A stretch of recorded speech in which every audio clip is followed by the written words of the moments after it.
मैं हूं महेश और आप देख रहे हैं मुमरा टाइम। दोस्तों, आज हम एक बेहद गंभीर विषय पे बात करने जा रहे हैं और वो विषय है मुमरा की बिगड़ती कानून व्यवस्था का।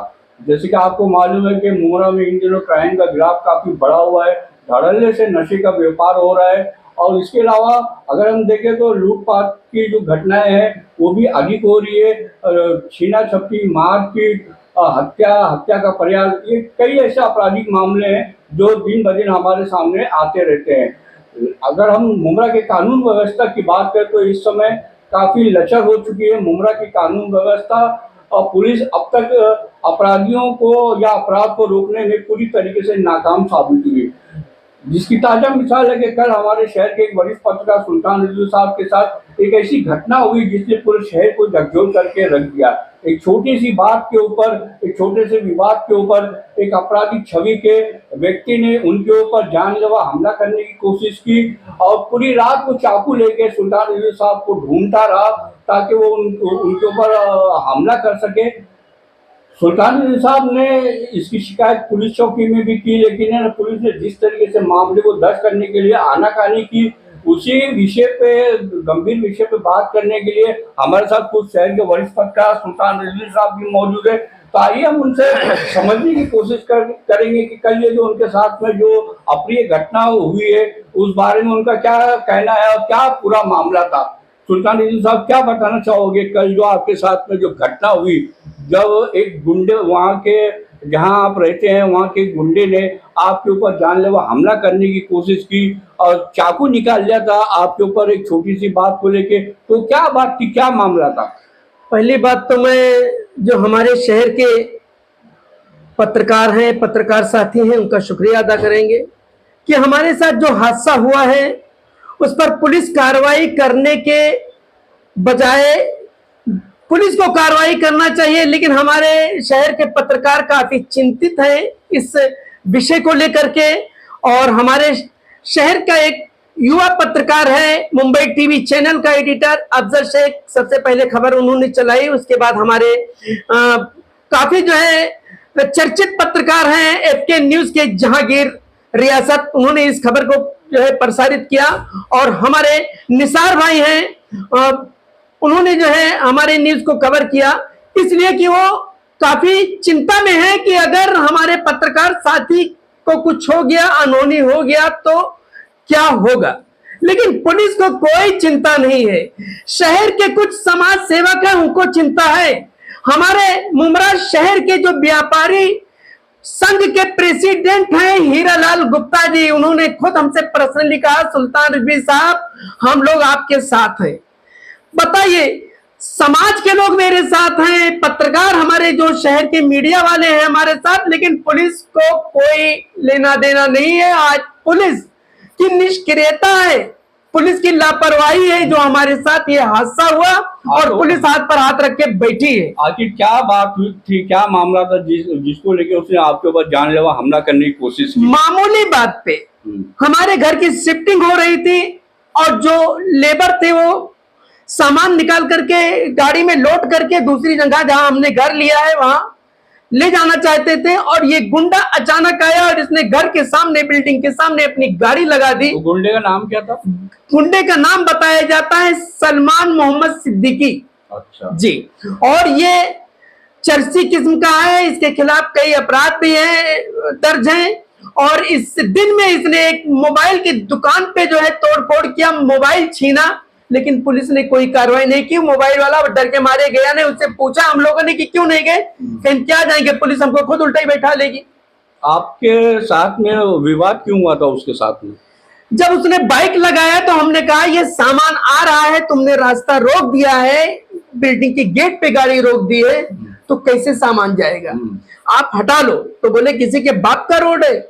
हमने कहा रोड पे नहीं, तुमने गेट पे गाड़ी लगाई है। हमने कहा अभी मैं पुलिस को कंप्लेन करूंगा, हम तो मारामारी करने वाले नहीं, मारपीट करें। पुलिस तो जैसे मैंने पुलिस का नाम लिया फौरन उसने चाकू निकाल लिया, मेरे पर वार करने के बिल्कुल करीब आ गया, लोगों ने पकड़ लिया। उसके बाद में फौरन मैं पुलिस स्टेशन पहुंचा, कुमार साहब थे डिटेक्शन ब्रांच के, उन्होंने 2 पुलिस वालों को भेजा उसको पकड़ने के लिए, लेकिन वो भाग चुका था। लोगों ने कहा जाने दो सुल्तान भाई, छोड़ दो, इस एरिया का है, आता जाता है, हम लोगों से मिलता जुलता है, नजरअंदाज कर दिया। हमने कहा ठीक है कोई बात नहीं। लेकिन आधे पौने घंटे के बाद में तो फिर दोबारा वो चाकू लेकर के हमारे ऊपर हमला करने के लिए आ गया और बिल्डिंग में चढ़ गया मेरे ऊपर वार करने के लिए। लोगों ने 8-8 10-10 लोग उसको पकड़ रहे थे, आप वीडियो में देख सकते हैं, बाकायदा वीडियो बना हुआ है उसका।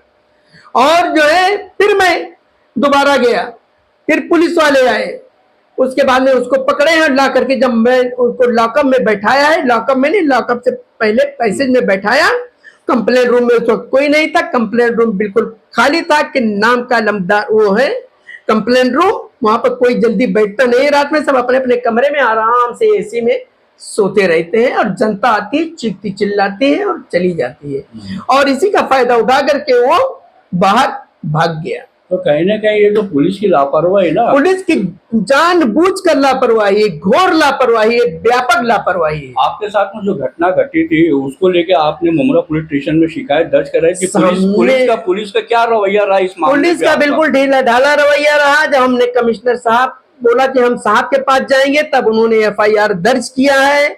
और सुबेरे जो है एक पाटिल साहब करके हैं, अंकुश पाटिल, नाम तो बड़ा प्यारा है अंकुश पाटिल, लेकिन उनका काम जो है हमारे मामले को लेकर तो मैं कहूंगा निरंकुश, मतलब बिल्कुल ना के बराबर। बोले ये काहे वो तुम लोग चले आते हैं यहाँ पे, ये NC मामला था, और ये मामला जो 506 पार्ट 2 3 और 352 351 507 जो लगाया है, ये सब तो नोटिस देकर के बुलाते हैं, हम लोग छोड़ देते हैं, मतलब बिल्कुल उन्होंने हल्के में लिया। तो हमने कहा भाई आप FIR निरस्त कर दो, कैंसिल कर दो, मैं जा रहा हूँ, धन्यवाद। अरे नहीं, अब तो कुछ करना ही पड़ेगा, 2 दिन के बाद मैं विटनेस बुलाऊंगा, ये तो अभी मैं लेके जाऊंगा, छूट जाएगा। मतलब उनको इतना कॉन्फिडेंस कि हम अभी लेके जाएंगे वो छूट जाएगा, उनको कैसे मालूम छूट जाएगा? इसका मतलब कुछ तो दाल में काला है। अच्छा, ये आपके साथ में जो घटना घटी थी उसको लेके आप शासन प्रशासन से और पुलिस के उच्च अधिकारियों से क्या अपील करना चाहेंगे इस पूरे मामले को लेकर? हम तो सबसे पहले जो यहाँ के अभी भी आपकी जान को खतरा है, उसकी जिम्मेदार मुमरा पुलिस है, जो IO है वो है, और हमारा जो अभी उम्मीद हमारी टिकी हुई है, जो कमिश्नर साहब है आशुतोष डुमरे साहब, DCP साहब, पूरा भरोसा है, उम्मीद है कि इस पर कार्रवाई करेंगे, इस गुंडे को तड़ी पार करेंगे। ये समाज में खुलेआम चाकू लेकर के रोड पे सबको मारता है, दुकानों पे लूटपाट करता है, ऐसे लोगों को जो है ये पनप रहा है, तो कौन इसको जो है मतलब बढ़ावा दे रहा है, और वो भी मुमरा पुलिस स्टेशन की चंद कदम की दूरी पर। तो उम्मीद है कि वो चटकारी जो है कार्रवाई करेंगे, ऐसा नहीं कि कानून मर गया है और कोई जो है इसका पुरसाने हाल नहीं, जरूर कार्रवाई होगी, उम्मीद है। तो दोस्तों, ये थे शहर के चर्चित वरिष्ठ पत्रकार सुल्तान रजवी साहब, जिनके साथ में कल एक घटना घटी थी, जिसके अंदर एक छोटी सी बात को लेके वहीं के जहां इनका घर है वहीं के एक असामाजिक तत्व जैसे व्यक्ति ने इनके ऊपर एक प्राणघातक हमला किया, एक छोटी सी बात को लेके। जो ये घटना ये दर्शाती है कि मुमरा में किस तरीके से कानून व्यवस्था पूरी तरीके से लड़खड़ा गई है।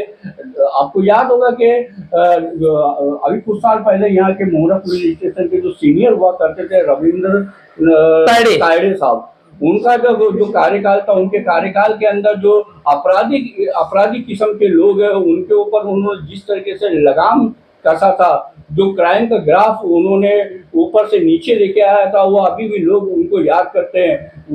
उनके नाम से ही जो गुंडे मवाली जो नशाखोरी करते वो लोग थर-थर कांपते थे। तो बहुत अच्छी कानून व्यवस्था उन्होंने उस समय शहर की बना के रखी थी।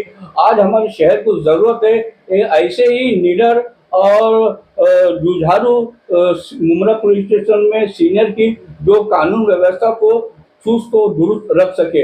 अब आप समझ सकते हैं कि जब एक वरिष्ठ पत्रकार के साथ में इस तरीके से व्यवहार होता है, उनके ऊपर जानलेवा हमला करने की कोशिशें की जाती है, तो यहाँ का जो मुमरा कौसा का जो आम नागरिक है वो कितना सुरक्षित है, ये आप अच्छी तरीके से समझ सकते हैं।